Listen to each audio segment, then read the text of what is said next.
Yes. Hello, everybody.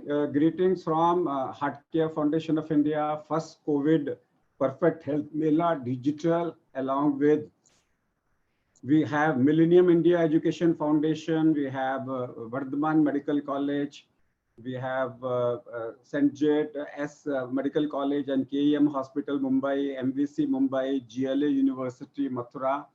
Pyare dosto, we have an important session now, and that talks about a vaccine. Will vaccine be possible or not? We know this virus has a protein, it has a nuclear protein, it has a RNA, it has a membrane, it has an envelope, and it has a spike. And we have also seen it has different parts. So can this virus be used as a vaccine live? Can it be an attenuated live vaccine? Can it be a killed virus used as a vaccine? Can we use a messenger RNA, which is a recombinant RNA, to use it as a vaccine? Can we make a component of a virus to make it as a vaccine? Can we use the spike protein as a vaccine? Can we put this spike protein into another adenovirus or a chick adenovirus and use it as uses as a vector? Can we add some conjugate and increase the vaccinability of any protein of the virus? We don't know. Even if the vaccine is formed, will it produce enough antibodies? Will it require antibodies lasting only for a few months that you have to take repeated dose? Will it be an annual vaccine? Will it be a 5-yearly vaccine? Will it require a booster dose? Will it have an antiviral effect? Will it also protect us from HIV-like action, which is reduction in CD4 count and reduction in lymphopenia? Will it prevent us from immunoinflammation?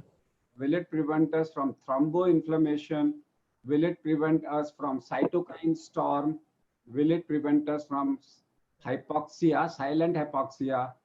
Or will this vaccine protect us totally from all the manifestations of COVID? These are the questions we ask ourselves as a clinician, and we need an answer from that. And we have a person who is well known, who received Padma Shri for his action on vaccines, who is known for his innovations, and who is known for lateral thinking. Ladies and gentlemen, and my dear colleague and friends, I present to you Dr. Omesh Bharati, who is a state epidemiologist, Himachal Pradesh, who is known for his work in the field of rabies and many other vaccines. I present to you Dr. Bharati.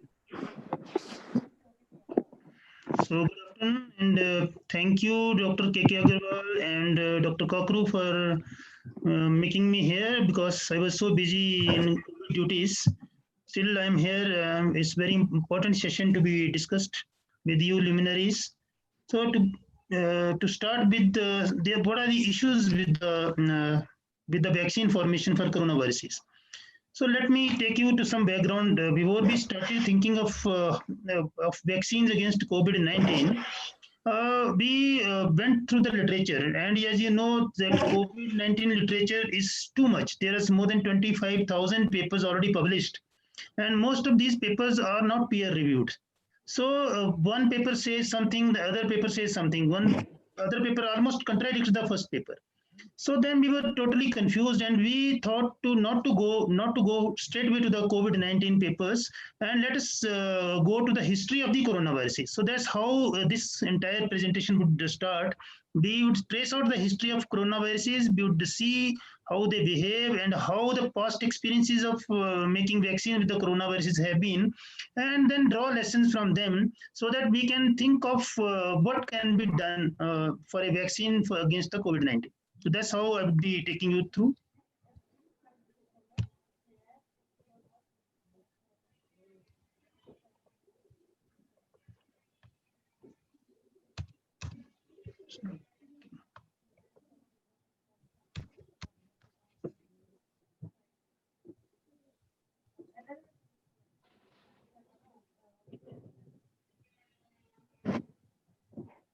Some problem with the screen. Let me check it.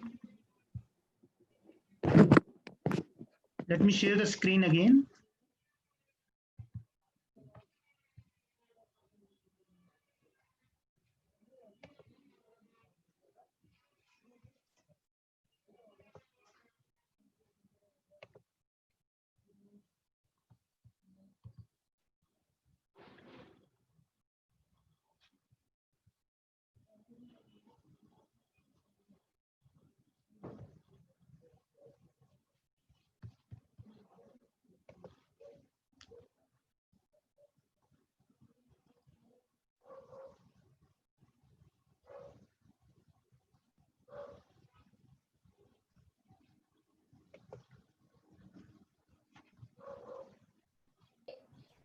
कोई IT problem है?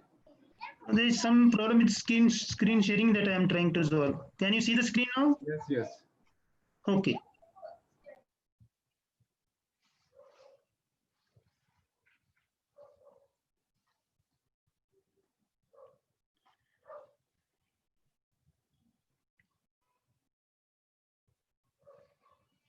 Yes, now it is working. Thank you. Sorry for the trouble. So, coronavirus at one time, they were thought to be very restricted to species. Mean there were no human-animal interaction. The animal species would remain animal, the human would remain human one. And three coronaviruses have crossed the species in the recent times that you already discussed: SARS-CoV, MERS, and SARS-CoV-2. So these have crossed the species barriers. Please mute the sounds. SARS-CoV-2, a newly emerged pathogen spreading worldwide, binds with high affinity to human angiotensin-converting enzyme, as you know, and uses it as an entry receptor into the target cells. So these highly pathogenic zoonotic pathogens, SARS-CoV, MERS, SARS-CoV-2, belong to the beta coronavirus genus, but we have four already known low pathogenic coronaviruses that are endemic in humans, that are HCOV OC43, HCOV HKU1, HCOV NL63, and HCOV 229E.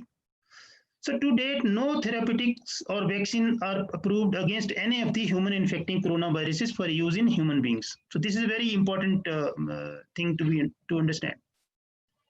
So now we would focus on two main coronaviruses, that are OC43 and 229E, to understand the behavior of the coronavirus that they have been that has been documented historically, and that is peer reviewed, and that is authentic. So to begin with, we would try to look at the knowledge we had from the previous known non-lethal flu-like coronaviruses, OC43 and 229, that were documented in a book titled Viral Infections of Human Beings. That has been my main source of information, Epidemiology and Control, by Evans, Richard, and Kaslow. That is 8th edition. That is a 97 edition. So from there, we would be discussing this all. It was difficult to culture in earlier days. It was difficult to culture the coronaviruses using cell lines. So organ culture used to be used. That is human embryonic lung cell culture, human embryonic intestine cell cultures, to isolate these flu-causing viruses, especially OC43 and 229E, that has been extensively studied world over. So in studies done in USA, these flu-causing viruses could be isolated from 18.4% of the specimens. And the important thing is, the 13% negative specimens, when given to volunteers, they produce the disease. So now you can make out a similar pattern with the latest COVID-19 viruses, that the specimen that was collected came positive, but those specimens that were negative, 13% of those negative specimens, when inoculated, they produce the disease. So that shows that whatever we are measuring, whether we are positivity, we are really measuring to a level that captures 100%. Maybe in coronaviruses, we may not be able to. And another important thing is 97% of infections occurred from January, but small second peak was seen from July to September. And another important thing is a cycle of 2 to 4 years was observed for infection these coronaviruses, 43 and 229.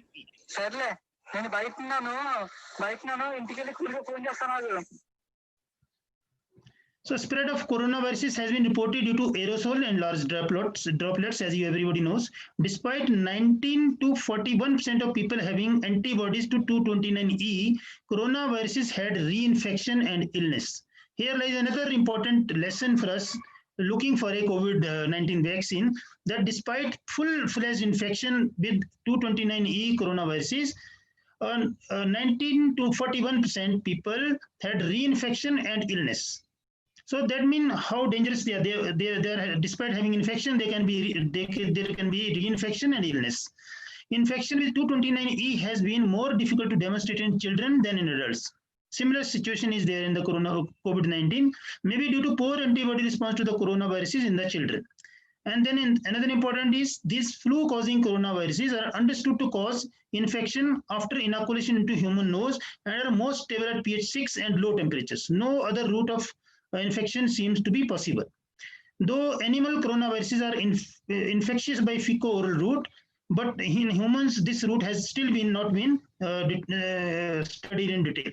There has not been any evidence of any animal reservoir or vector in maintenance of infection or transmission of human coronaviruses. Each animal coronavirus appear to be restricted to its own species, except finding of antibodies to infectious bronchitis virus among poultry handlers, with maybe beginning of the evolution towards infecting humans. So earlier they used to be restricted to their own species, but there was a time when, for the first time, antibodies to infectious bronchitis virus were found in poultry handlers. So that may be the beginning of evolution of these coronaviruses from shifted from animal species to human species. That may be the beginning. So infectious bronchitis virus, coronaviruses were known to exhibit hemagglutination. Like, this COVID-19 is also supposed to, it's also doing some problem with the blood, with the hemoglobin, with the blood vessels. So it is earlier known that they interfere with the hemagglutination. And but no such phenomena was seen for human strain until OC38 and OC43 were adapted to mice and found to be directly and specifically agglutinate RBCs of chicken, rat, and mice. So, this is importance. This importance is, despite all these things, all these coronaviruses are hemotoxic in one way or the other. Coronaviruses have been found to be in stools of some persons and with symptom of diarrhea. Multiple sclerosis has been suggested to be possible cause of due to neurotropic animal coronaviruses. So, like hemagglutination, neurotropism is a character of the coronaviruses. That is how the loss of sense and loss of smell is there in COVID-19 infection. Some coronaviruses particle have been observed in renal biopsy with the cases of endemic nephropathy, and as we already know that COVID-19 also affect the kidneys as well. So now comes the most important lesson that we learn from OC43 to 29E coronaviruses, is that most strange behavior of these viruses is reinfection despite antibodies. So that is a major lesson to learn, that despite antibodies, these coronaviruses can reinfect. So that I'm underlining this line again. In a study among children in Atlanta, 81.5% of those infected with OC43 actually had OC43N antibodies, but these antibodies did not appear to modify the severity of the illness. You can imagine how many high percentage of people having antibodies had reinfection, and these antibodies were not modifying any the severity of the illness. So they were almost useless antibodies. Maybe mucosal secretory and IgA antibodies play a more robust role in protection from coronaviruses than those in serum against coronaviruses. They infect surface of the respiratory tract. So I would say this IgA antibodies may be more important as far as protection against the viral attack is there. Than those antibodies present in serum, as coronaviruses infect surface of the respiratory tract to begin with.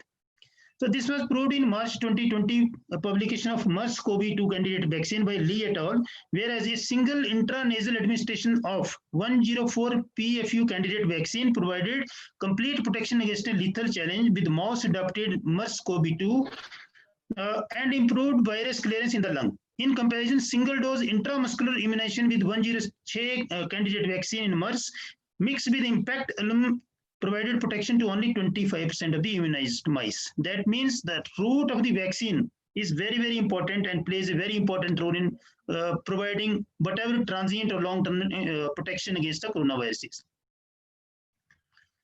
Evolution of infectious bronchitis virus in the field after homologous vaccination introduction and evolution of new strains. This is also a very important study that says, this was done by Franjo et al. And published in veterinary research that says that the vaccine developed against one type of strains may get, those strains may get immunity. That is continuous emergence of new vaccine immunity escaping variants.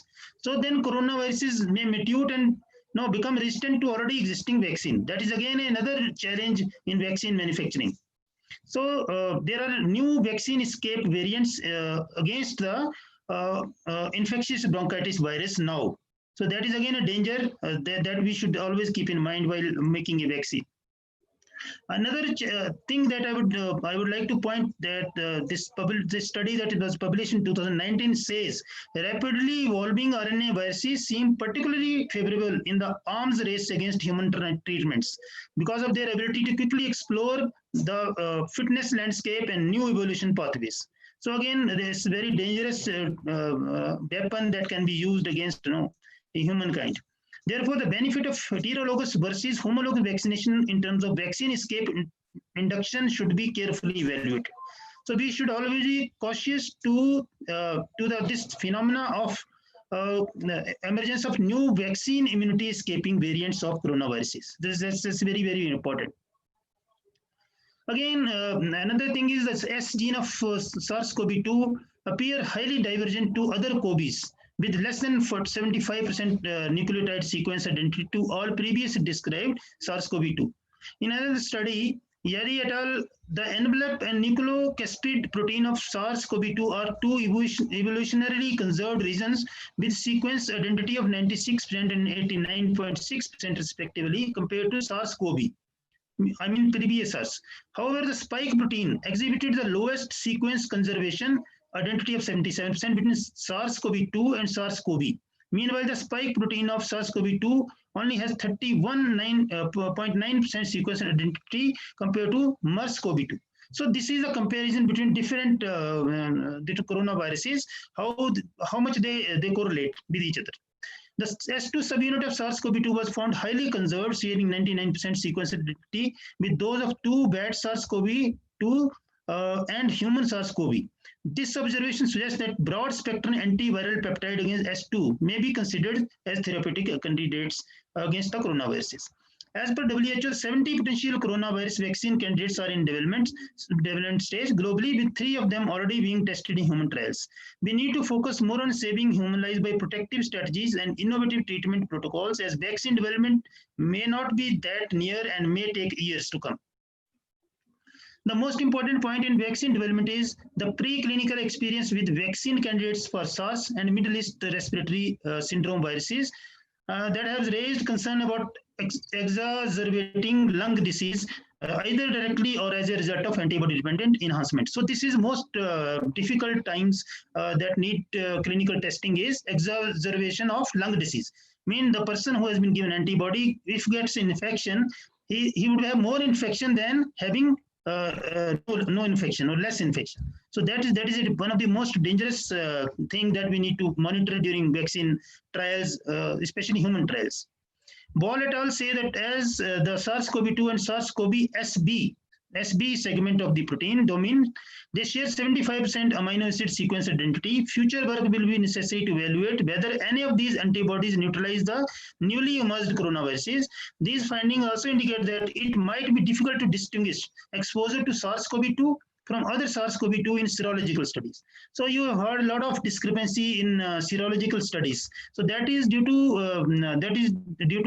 a lot of sharing between coronaviruses, SARS-CoV-2 and SARS-CoV and other SARS viruses. So that's how the antibodies that are being made are distinguished to which infection these antibodies belong to actually. So finally, they demonstrate that SARS-CoV-2 murine polyclonal antibody potentially inhibit SARS-CoV-2 S-mediated entry into cells, indicating that cross-neutralization antibodies targeting conserved ST forms can be elicited upon vaccination. So, as you must be heard, that Israel has made antibodies against the SARS-CoV-2. So that appears to be a little promising development that may help in containing the SARS infection in the days to come. Lee et al. Demonstrate that MERS-CoV-2 causes a lethal infection in human and there is no vaccine. The work demonstrates that parainfluenza virus 5 is a promising vector for developing a MERS vaccine. Furthermore, success of PIV5 based MERS vaccine can be employed to develop a vaccine for emerging COVID such as COVID-2, which cause COVID-19. So these are some of the parainfluenza viruses that can be helpful in making the vaccine. But still, this MERS vaccine has not been of much use as far as animal studies have been there. So only 60 to 70% protection it has offered, and we don't know how long that protection can continue. That is still not known. Lurie et al. Raised another concern regarding single-dose vaccines. Though correlates of protection may be inferred from experience with SARS and MERS vaccine, they are not yet established. As with the naturally acquiring infection, the potential duration of immunity is unknown. Similarly, whether single-dose vaccine would confirm immunity is uncertain or multiple doses would be required. So to conclude, mucosal, secretory, and IgA antibodies play a more robust role in protection from coronaviruses, and vaccines need to target this critical requirement, which would not be that easy proposition to fulfill. So these are the references, and any questions are welcome. Thank you. Thank you. Over to you.